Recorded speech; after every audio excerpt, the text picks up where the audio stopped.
여러분 커다란 큰 목장을 하고 있는 한 사람이요. 이제 자신의 재산을 이제 자녀들에게 이렇게 나누어 주려고 세 아들을 불렀습니다.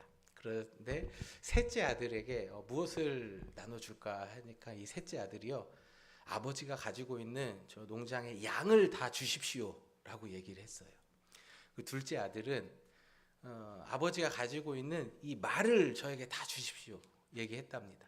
그럼 이제 첫째 아들이 남았잖아요. 그 첫째 아들은 욕심이 많아요.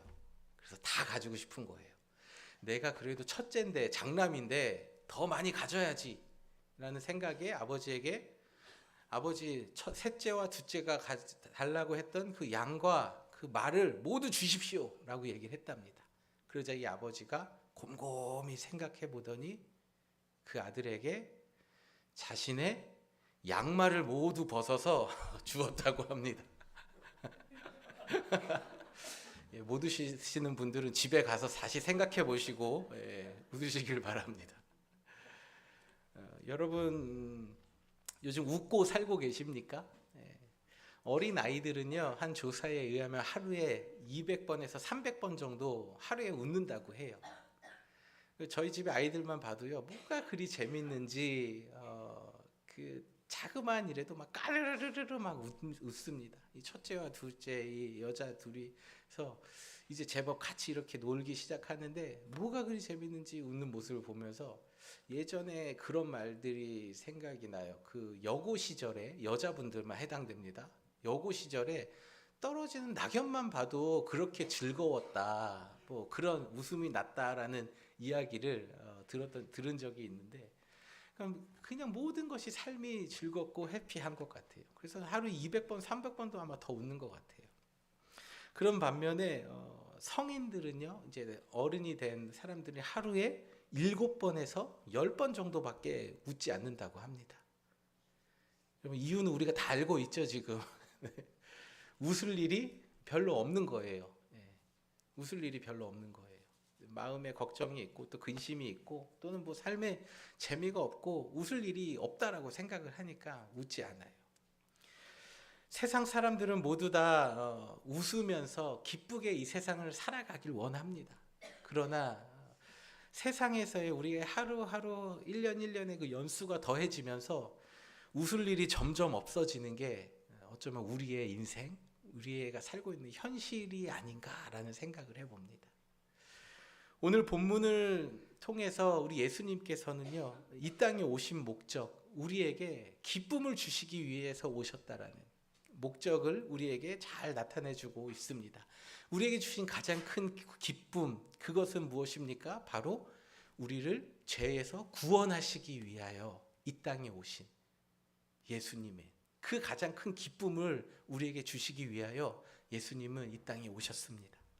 본문의 2절과 3절을 보면은 모두가 기뻐하고 즐거워해야 하는 그 결혼 잔치에요, 어떻게 됐습니까? 포도주가 딱 떨어져 버렸어요. 유대 사회에서는 이 포도주는요, 생명을 상징합니다. 그리고 기쁨을 상징해요. 이 생명을 상징하고 기쁨을 상징하는 이 포도주가 일생일대에 한 번인 그 잔치의 집에서 떨어졌다라고 하는 것은요, 가장 수치스러운 일 중에 하나고, 초대한 손님들을 잘 대접하지 못했기 때문에 그 잔치의 그 결혼식의 주인들과 뿐만 아니라 그 잔치를 이렇게 호스트하는, 이제 매니지하는 그 음식을 준비하는 연회장, 뭐 이런 사람들이 다 수치를 당하는 일들이 일어난 겁니다. 생명과 기쁨을 의미하는 포도주가 잔치집에서 떨어졌다라는 것은요, 이제 그냥 끝났다라는 것입니다. 끝이에요. 생명도 끝났고요, 기쁨도 끝났다라는 거예요. 이제 더 이상 거기에는 뭐 아무것도 없다라는 겁니다. 그러나 그 다행히도요, 그 자리에, 그 잔치집에 누가 계셨습니까? 예수님이 계셨어요. 우리 예수님이 그 자리에 계셨습니다. 물이 변하여 포도주가 되는 이 물리학적으로도 뭐 과학적으로도 말로도 설명할 수 없는, 설명할 수 없고 말도 안 되는 이 본문의 사건을 오늘 본문의 11절에서는 이렇게 얘기하고 있습니다. 예수께서 이 첫 표적을, 그러니까 우리가 기적이잖아요. 기적. 기적이라고 하지 않고 표적이라고 성경은 얘기하고 있습니다. 기적은 영어로 이렇게 얘기할 수 있습니다. 미라클.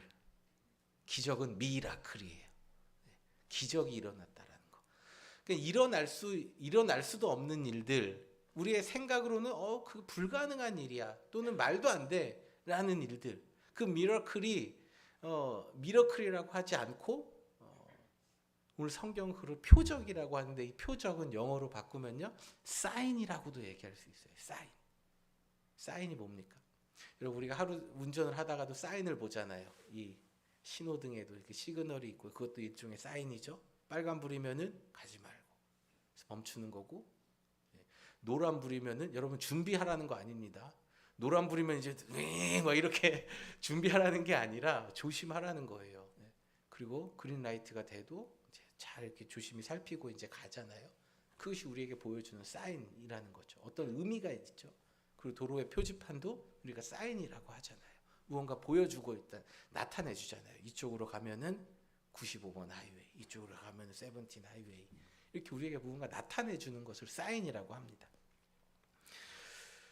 예수님께서 오늘 본문의 사건, 이 표적, 이 사인을 통해서 우리에게 보여주고자 하신 것들, 그것은 무엇입니까? 이 포도주가 떨어져서요 잔치가 끝난 것 같은 그 본문의 상황처럼 우리의 삶도 이 땅에서 죽음을 향해서 달려가는 상황이었는데, 그것을 예수님께서 막아주시고 끊어주시고 다시 영원한 기쁨, 영원한 생명의 자리로 인도하신다. 그분이 바로 예수님이시다라는 것을 오늘 본문은 우리에게 말씀해 주시고 나타내 주고 있는 것입니다. 우리는 하나님을 기쁘시게 하고 하나님께서 주시는 기쁨을 가지고 살기 위해 지음받은 사람들입니다. 그러니까 우리가 이 땅에서의 삶은요 고통스럽게 수고하는 삶이 아니에요. 하나님과 영원토록 즐거워하기 위해 지음받은 사람들입니다.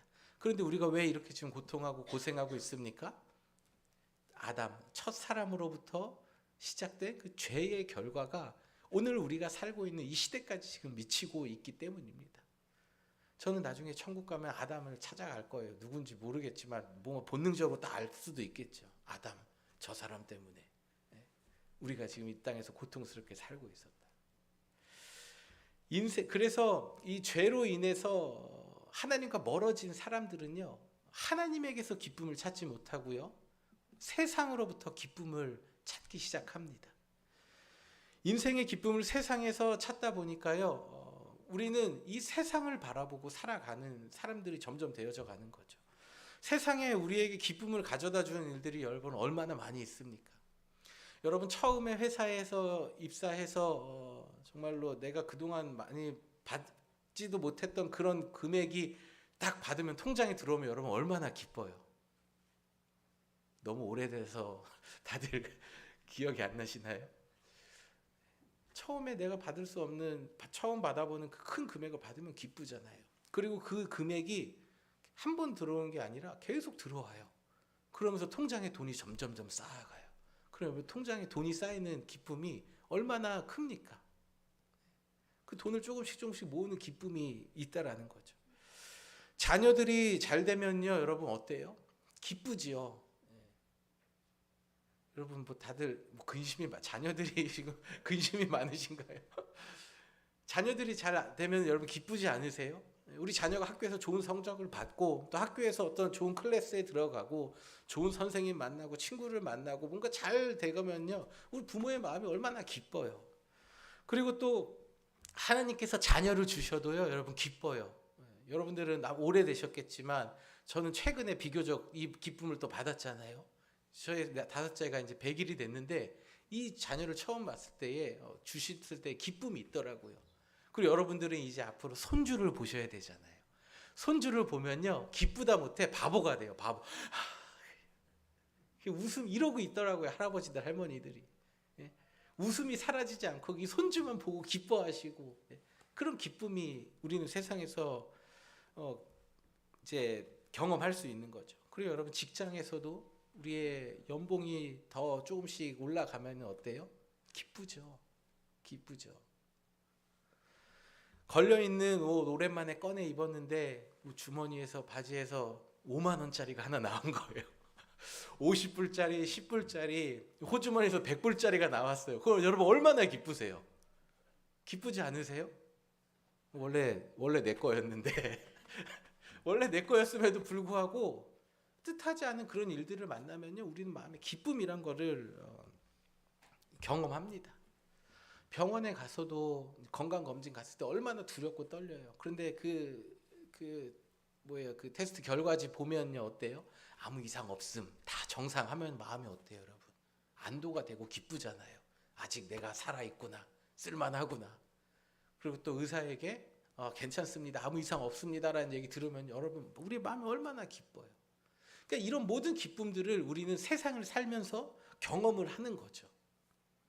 그러나 이 모든 기쁨을 뛰어넘어서 우리의 삶의 가장 큰 기쁨은 아직 오지 않았다라는 것을 성경은 우리에게 말씀하고 있습니다. 그 가장 큰 기쁨은 무엇입니까? 바로 우리가 예수님을 믿음으로 하나님 앞에, 심판대 앞에 딱 섰을 때 하나님께서 우리를 의롭다 하시고 영원한 생명의 길로 들어오라고 하실 때, 그때에 비로소 우리는 이 세상에서 비교할 수 없는 말도 안 되는 그 기쁨을 가지고 살아가는 거죠. 이것을 어떻게 설명할 길이 없더라고요. 이걸 어떻게 좀 여러분들께 설명해 드리고 싶었는데 아무리 도저히 생각해도 설명을 할 수가 없더라고요. 제가 거기 가보질 않았거든요. 근데 우리 예수님을 믿는 사람들은요, 그 보이지 않는 것, 그 기쁨을 향해 그것이 있다라는 것을 믿고 나아가는 사람들입니다, 여러분. 저와 여러분 모두 우리에게 아직 다가오지 않은 그 기쁨을 향해 나아가는 사람들입니다. 우리의 삶의 가장 큰 기쁨은 아직 오지 않았습니다. 이 세상에서의 가장 큰 기쁨은 우리의 이름이 바로 하나님의 나라의 생명책에 기록되어져 있다는 것을 여러분 믿으시길 바랍니다. 시편의 16편 11절에 주께서 생명의 길을 내게 보이시리니 주의 앞엔 충만한 기쁨이 있다라고 말씀하고 있습니다. 주님 앞에 충만한 기쁨, 주님 앞에 충만한 기쁨이 있다라고 말씀하시는 것과 같이 우리를 죄에서 구하시려고 이 땅에 오신 예수 그리스도, 그 예수님께서 십자가에 달려 죽으심으로 우리가 영원한 죽음이 아닌 영원한 기쁨 가운데 살아갈 수 있도록 그 길을 열어주신 예수 그리스도를 믿음으로 세상에서 얻을 수 없는 기쁨, 비교할 수도 없는 그 구원의 기쁨을 향해 나아가는 우리 모두가 되어지길 주님의 이름으로 축복합니다. 우리는 기쁨의 근원이 되시는 예수님이 누구신지를 알아야 됩니다. 본문의 구절을 현대인의 성경으로 보면은 잔치 책임자는 물로 된 포도주를 맛보고 어디서 났는지 몰랐으나 하인들은 알고 있었다라고 이야기합니다. 연회장, 이 잔치의 책임자는요, 이 포도주가 어디서 왔는지 알 수 없어 몰랐다고 합니다. 그런데 여러분, 이게 말이 안 되는 거거든요. 이 연회장, 잔치의 책임자는요, 이 잔치가 잘 진행될 수 있도록 포도주를 얼마만큼 준비하고 음식을 얼마만큼 준비해야지 이 잔치가 잘 끝나겠다, 그거를 담당하는 사람이에요. 얼마만큼의 포도주를 준비해야지 되는지 알아야 되고, 이 포도주가 어디서 왔고 이 포도주의 등급이 어떤지 맛을 보고 이거를 손님에게 내놓을 것인지 아니면 VIP에게 내놓을 것인지, 이 모든 것들을 다 이렇게 디렉션하는 그 잔치의 책임자가 이걸 몰랐다는 것은 말이 안 되는 거거든요. 근데 이 사람은 몰랐다라고 얘기를 하고 성경은 얘기하고 있어요. 당연히 모르죠. 이 잔치의 책임자는 예수님께서 하신 것을, 예수님께서 하신 일이 무엇인지 보지 못했기 때문입니다. 여러분, 우리의 삶에 많은 것들을 준비하죠. 앞으로 내 삶이 어떻게 되어졌으면 좋겠다, 또는 우리의 자녀들을 위해서 이렇게 해야 되겠다, 뭐 이렇게 준비를 하죠. 우리는 다 계획을 가지고 있습니다. 그러나 그 계획 가운데에서 예상하지 못하는 일이 늘 벌어지는 게 우리의 삶, 우리의 인생이라는 거예요. 그것을 오늘 본문에서도 잘 보여주고 있습니다. 결혼식을 뭐 하루아침에 하는 겁니까? 2년, 3년 동안 준비를 해요. 이 유대인들의 결혼식은. 그리고 7일 동안의 잔치가 벌어집니다. 어디 가가지고 뭐 지금처럼 마트 가서 뭐 사오면 되지, 이런 시대가 아니에요. 이 포도주를 구하기 위해서 모자르면은 저 멀리 3일 길, 4일 길 가가지고 그것을 가져와야 됩니다. 얼마나 많은 준비를 했겠습니까? 이 결혼식을 위해서. 그런데 포도주가 떨어져 버리는 일들이 발생하는 거예요. 우리의 삶에 우리가 모든 것을 준비하고 한다고 하지만 우리의 삶에는 늘 어떠한 어려움들이 다가옵니다. 그리고 우리의 계획대로 되지 않지요. 그때에 우리는 이 하인들과 같이 예수님이 우리의 삶에 어떠한 일을 하셨는지 우리는 보고 경험하는 자들이 되어야 합니다. 예수님께서 단지 저 사람에게 행하셨던 일, 저러한 일을 하시는구나 지식적으로 아는 것이 아니라 나에게 예수님께서 어떻게 기적을 베풀어 주시고 나의 삶을 어떻게 인도해 주시는지 우리는 경험으로 알아야 돼요. 나의 지금 삶에서 예수님께서 어떻게 나를 인도하시고 어떻게 예수님께서 이런 일들을 보여주시는지 우리는 알아야 됩니다. 사랑하는 성도 여러분, 여러분들이 예수님을 경험하는 삶을 살아가시길 축복합니다. 예수님을 여러분 좀 알기를 축복합니다. 예수님 모르고 그냥 그런가 보다 포도주가 좋은 게 왔네. 모든 사람들이 안 좋은 거 먼저 내고 좋은 거 먼저 내고 갈수록 술에 취하니까 안 좋은 거 내는데 이때까지 가장 좋은 거를 숨겨놨었네.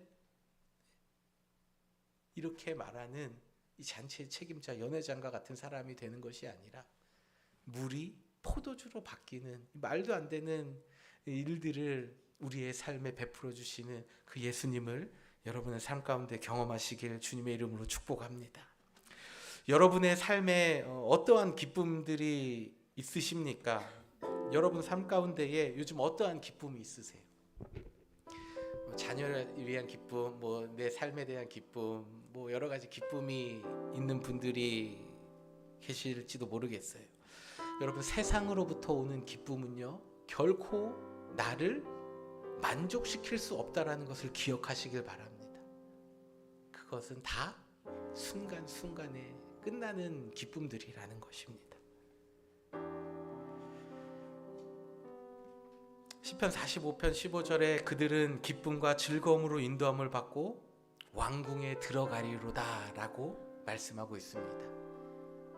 세상에서 주는 그 기쁨에 취해서 여러분 우리가 왕궁에 못 들어가는 자들이 되면 안 됩니다. 우리는 세상의 기쁨에 취해 사는 것이 아니라 그것을 추구하고 사는 것이 아니라 하나님께서 주시는 그 기쁨 가지고 하나님의 인도함을 받고 하나님이 계신 왕궁, 그 천국에 모두 다 이르는 여러분들이 되시길 축복합니다. 또 요즘에 마음 가운데에 정말 삶에 아무 낙이 없어, 기쁨이 없어 라는 분들이 계실지도 모르겠어요. 별다른 기쁨 없이 삶에 어떠한 기쁨도 없이 그저 하루하루 사는 거지 뭐 이게 인생이지라고 생각하시는 분들이 계실지도 모르겠어요. 시편 30절에 다윗이 이렇게 고백합니다. 주께서 나의 슬픔이 변하여 내게 춤이 되게 하시며 나의 베옷을 벗기고 기쁨으로 띠띠우셨사이다. 아멘. 여러분의 그 반복되는 또 기쁨이 없는 것 같은 그 삶을 기쁨으로 바꾸시는 분을 바라보시길 바랍니다. 여러분이 어떠한 깊은 슬픔 가운데 어려움 가운데 있다면 그 슬픔을 기쁨으로 바꾸시고 그 어려움 가운데에 여러분 손 붙들어 주시고 도와주시고 이겨내게 하시는 우리 주님 바라보시길 바랍니다. 나를 바라보는 사람은요 결코 기뻐할 수 없습니다. 이 세상에서 나만 너무 힘들어, 나만 너무 어려운 삶을 사는 것 같아, 사람들이 좀 나를 알아줬으면 좋겠어, 내가 얼마나 힘든지 알아줬으면 좋겠어, 이렇게 자신을 바라보는 사람은요 결코 이 세상에서 행복을 느낄 수 없습니다. 여러분이 얼마나 지금 힘든 삶을 살고 계시고 또 어떠한 어려움 가운데 있는지 모두 다 아시는 우리 구주 예수 그리스도를 바라보시길 바랍니다. 주님께서 여러분의 삶에 기쁨을 회복시켜 주실 것입니다. 그 기쁨은 세상이 주는 기쁨과 같지 않다고 성경은 말씀하시죠. 모든 상황 속에서 주님을 바라보시길 바랍니다. 주님 우리에게 기쁨을 주시는 분이십니다. 주님을 바라볼 때 우리 가운데에 기쁨의 자리로 인도하시는 그 주님을 우리 모두 자리에서 일어나셔서 함께 찬양하도록 하겠습니다.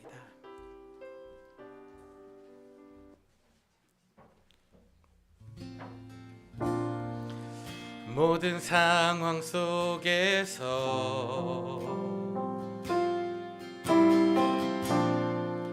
주를 찬양할지라.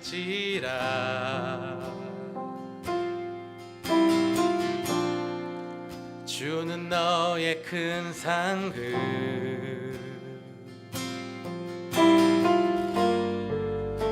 큰 도움이시라. 주의 얼굴 구할 때, 주의 얼굴 구할 때 주님께서 여러분들과 함께 하실 것이고, 주의 영을 부으사 크신 사랑 안에서, 크신 사랑 안에서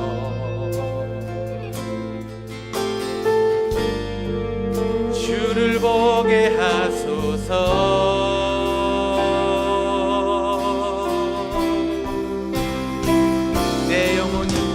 내 영혼이 확정되고 확정되어 싸우니 믿음의 눈 들어 주를 바라봅니다.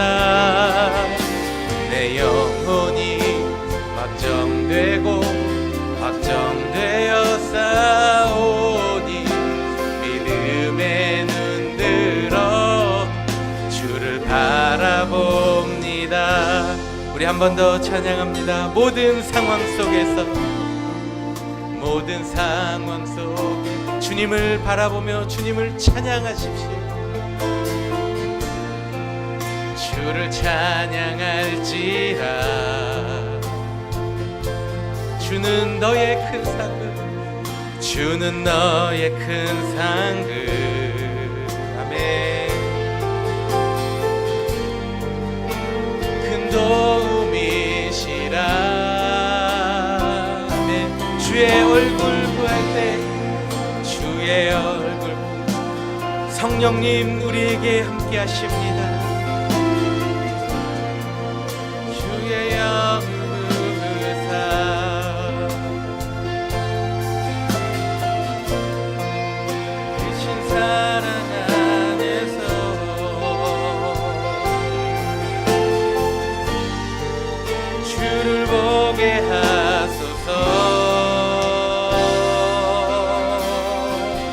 내 영혼이 확정되고, 내 영혼이 확정되고 확정되어 싸우니 믿음의 눈 들어 주를 바라봅니다. 내 영혼이 확정되고 확정되어 싸우니 믿음의 눈 들어. 우리 오늘 주신 말씀을 가지고 이 시간 하나님 앞에 함께 같이 기도하겠습니다. 사랑과 은혜가 많으신 아버지 하나님, 우리의 삶 가운데 역사하시며 우리의 삶을 붙들어 주시는 하나님의 은혜와 사랑을 찬양합니다. 하나님, 우리의 삶에 언제나 함께 하시며 우리에게 참된 기쁨을 주시는 예수님을 바라보며 살아가는 저희들 되게 하여 주시옵소서. 우리의 모든 상황과 환경을 뛰어넘어 역사하시며 우리의 슬픔을 기쁨으로 바꾸어 주시며 우리의 한숨을 기쁨의 노래로 바꾸어 주시는 주님을 바라보는 저희들 되게 하여 주시옵소서.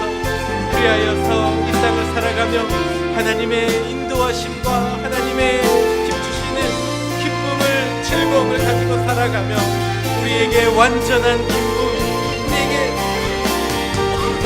기쁨의 완성을 이루시는 그날까지 이 땅에서 주님 바라보며 살아가는 저희들 되도록 인도하여 주시옵소서.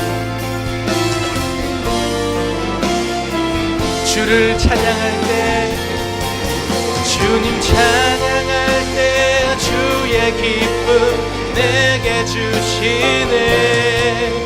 영원 기쁨 주시는 주를 찬양합니다. 주님 찬양할 때 주의 기쁨. 아멘. 여러분 믿음으로 고백하세요. 영원 기쁨 주시는 주를 찬양합니다.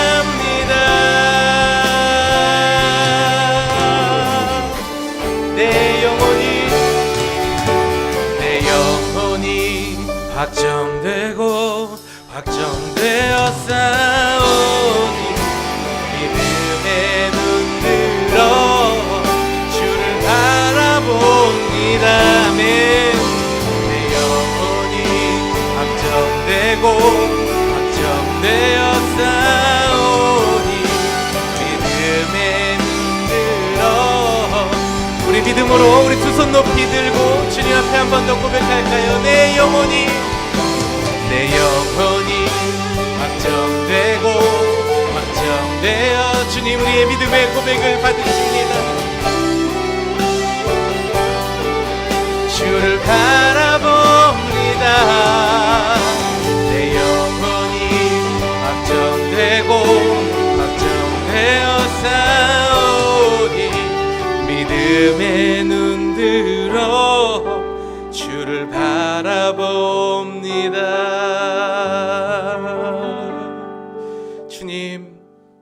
주님을 향한, 하늘을 향한 우리의 두 손을 주님 꼭 붙들어 주시옵소서.